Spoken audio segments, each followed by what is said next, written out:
বাড়িতে আপনাদের এই সুন্দর মন্দির প্রাঙ্গণে আসতে পেরে আমি নিজেকে ধন্য মনে করছি। আমার বাড়িতে সকলেই ঠাকুর এবং মায়ের ভক্ত। আমার স্ত্রী দীক্ষিতা কৃষ্ণ মিশনে।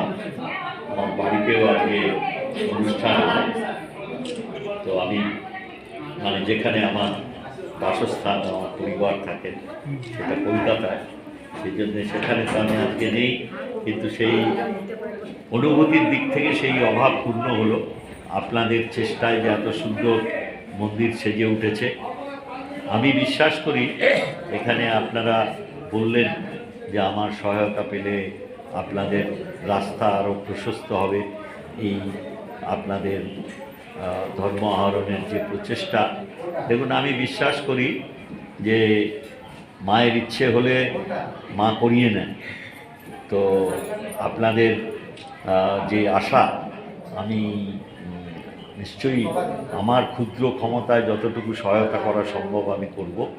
কিন্তু আমি ইতিপূর্বে দুর্গাপুরের মন্দিরে, বিভিন্ন মন্দিরে যে যা কামনা করেছেন আমি তাদেরও এই কথাই বলেছি।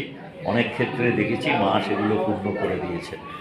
আমরা সকলেই নিমিত্ত, আসল শক্তি সবই ওনাদের। আপনাদের এই প্রার্থনা নিশ্চয়ই উনি শুনবেন।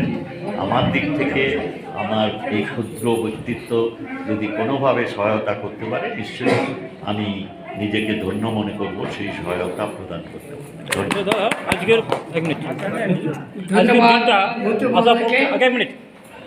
আপনার এই আমাদের আশ্রমে এসে কেমন লাগছে আজকের দিন? ভালো লাগছে। প্রথমেই বললাম আমার নিজেকে ধন্য মনে হচ্ছে। আর আমার বাড়িতে যে পরিমণ্ডলে মায়ের জন্মতিথি পালিত হয় তার থেকে তো আমি আজকে দূরে, সেই জন্য সেই অভাবটাও পূর্ণ হলো। ভালো লাগছে খুব। ধন্যবাদ।